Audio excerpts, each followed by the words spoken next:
Assalamualaikum warahmatullahi wabarakatuh. Nama saya Muhammad Karim Rosaki. Saya ingin mempresentasikan mata kuliah Sejarah Pemikiran Ekonomi Islam yang bertema Pemikiran Ekonomi Islam Al-Magrizi dan Syekh Waliullah dengan dosen pengampu Bapak Adin Fadilah MESC. Yang pertama, saya akan menjelaskan biografi Al-Magrizi. Al-Magrizi berasal dari keluarga Al-Magrizoh dari daerah Ba'laba namanya. Nama Magrizoh adalah cikal bakal nama beliau.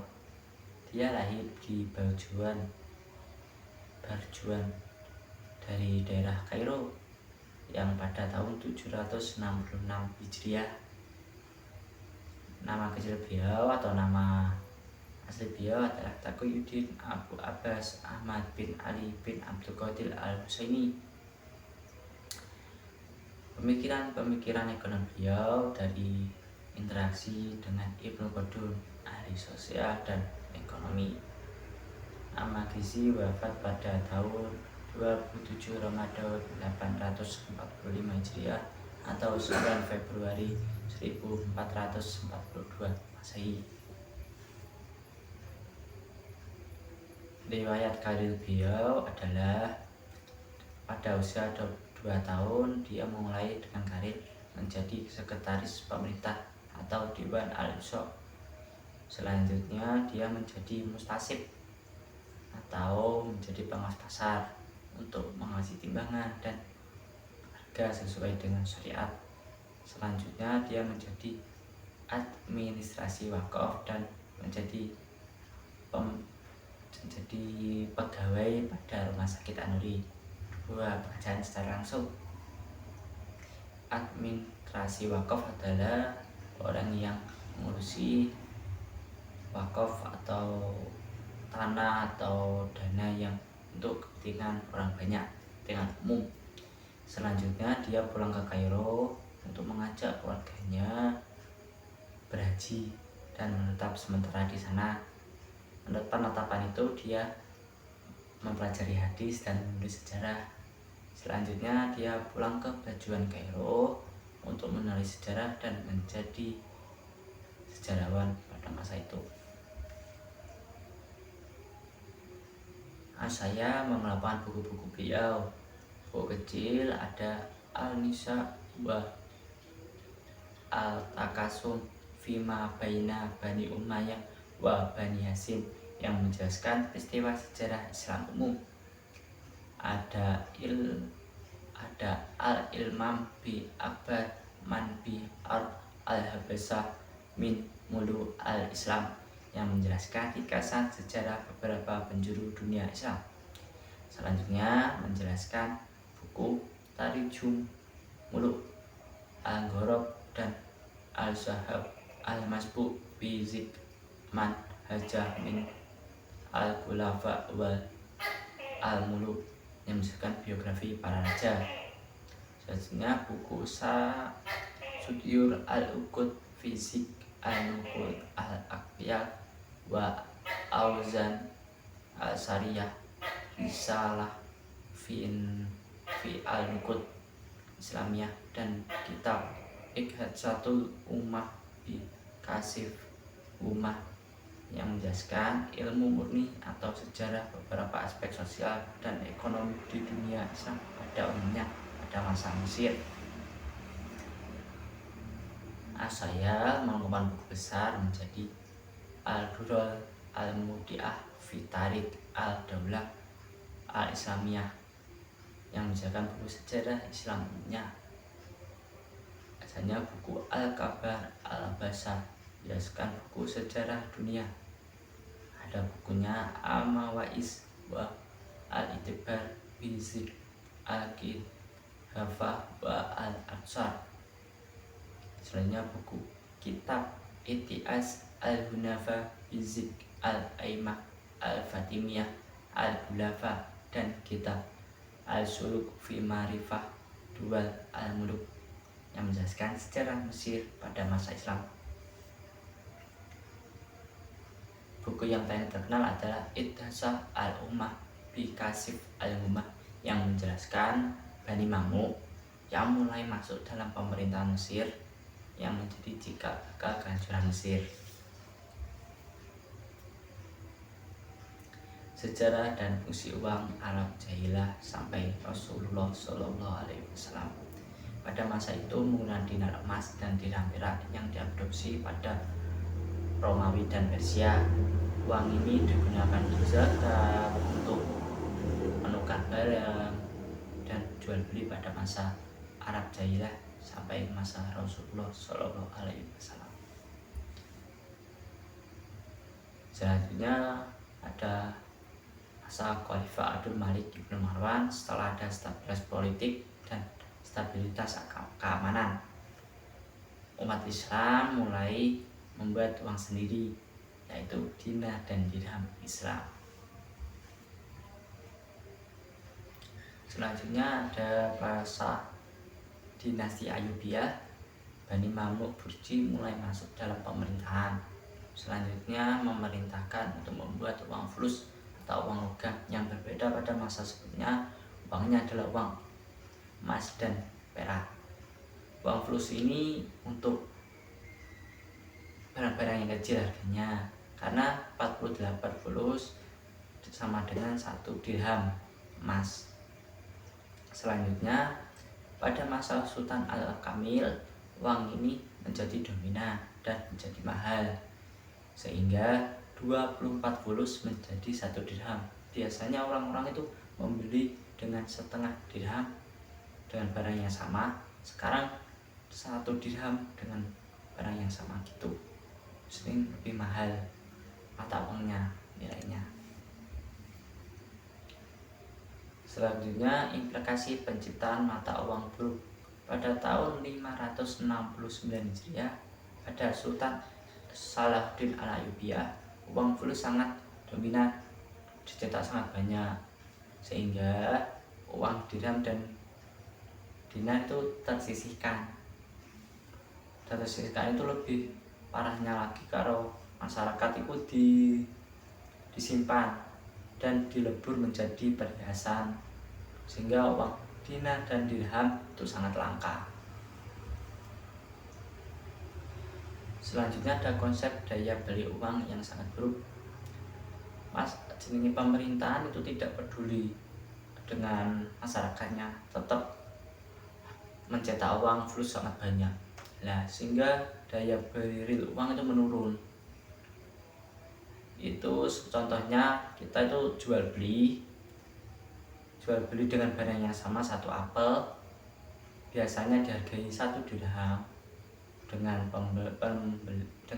penjual, sekarang jadi dengan 2 dirham dengan 1 apel. Jadi masyarakat itu sangat resah dengan inflasinya. Selanjutnya ada inflasi alamiah dan inflasi disebabkan oleh manusia. Saya ajarkan dengan inflasi alamiah dulu.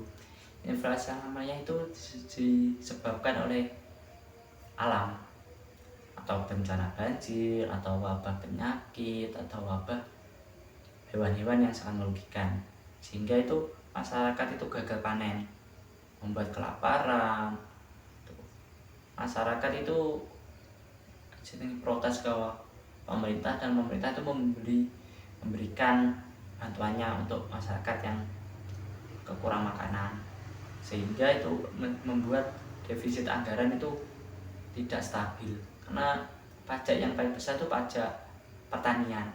Kalau tidak berhasil, pajaknya tidak diberikan oleh pemerintah, sehingga defisit anggaran tidak stabil. Harga yang melambung tinggi karena kelangkaan itu harganya tetap tinggi karena jasanya mulai meningkat, tidak menurun karena sudah disebabkan bencana alam itu langka barang-barang. Ini harganya tinggi dan tidak menurun. Pun bencana selesai itu harganya tetap tinggi karena sudah jasanya sudah mahal. Selanjutnya saya menjelaskan tentang inflasi karena kesalahan manusia.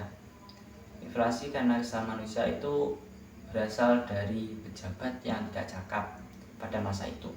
Pejabat yang mendapatkan jabatannya karena suap, itu beberapa orang itu membuat kesalahan-kesalahan atau tidak kecakapannya, seperti korupsi, benih padi yang dikuasai, pajak yang tinggi, dan pencetakan uang flus yang tidak teratur.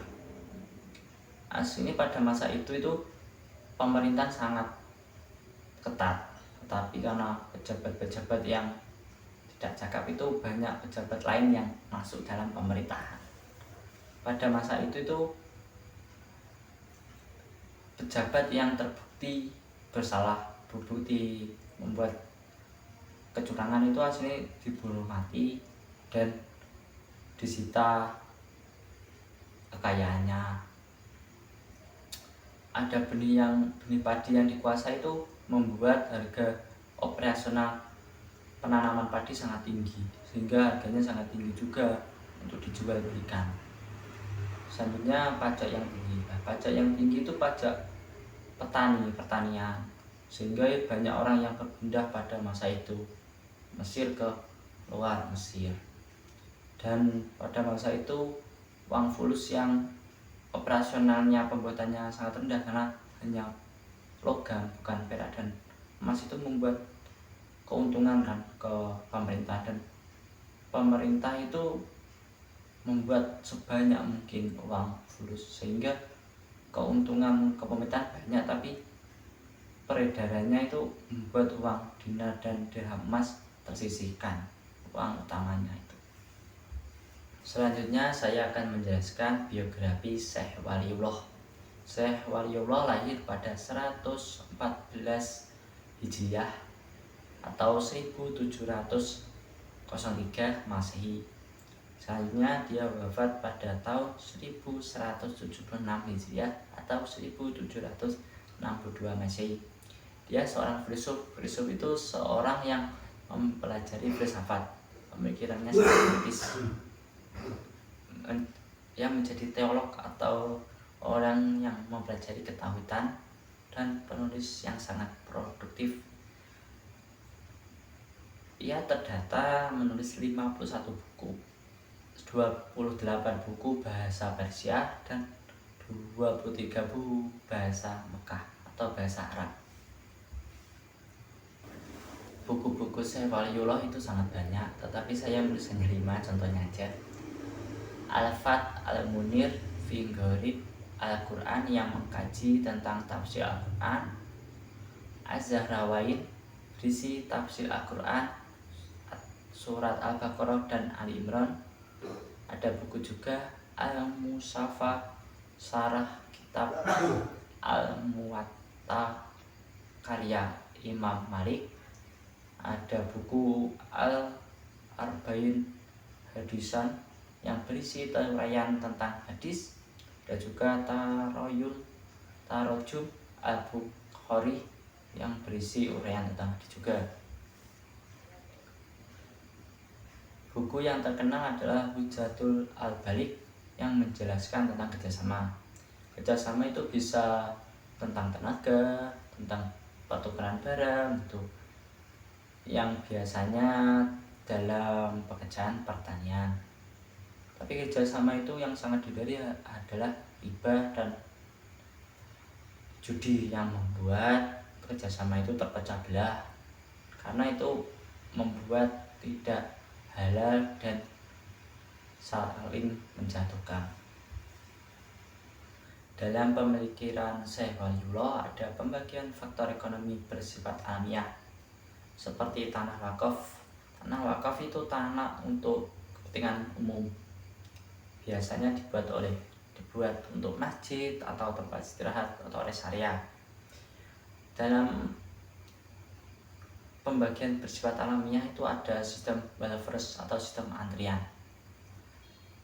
Tanah yang sudah dibuat masjid, orangnya bisa memanfaatkan fasilitasnya itu orang pertama atau first come first served.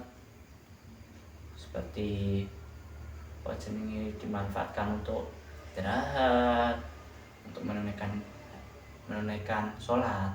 Tetapi kalau ada orang yang lebih bisa memanfaatkan masjid itu lebih banyak atau lebih besar, seperti menjadi tempat berkorban, tempat bersedekah, bisa digantikan orang pertama itu menjadi orang kedua yang berhak memanfaatkan. Selanjutnya ada penurunan pertumbuhan ekonomi. Pada masa itu Syekh Waliullah itu melihat di Mongol India penurunan pertumbuhan ekonomi dilihat di pemerintahan yang sangat suka menghambur-hamburkan uang untuk kepentingan yang tidak baik atau untuk kemewahan aja, dan pajak yang tinggi yang membuat masyarakat resah atau masyarakat yang sangat keberatan untuk membayar pajaknya. Sekian presentasi saya, kurang lebihnya mohon maaf. Wassalamualaikum warahmatullahi wabarakatuh.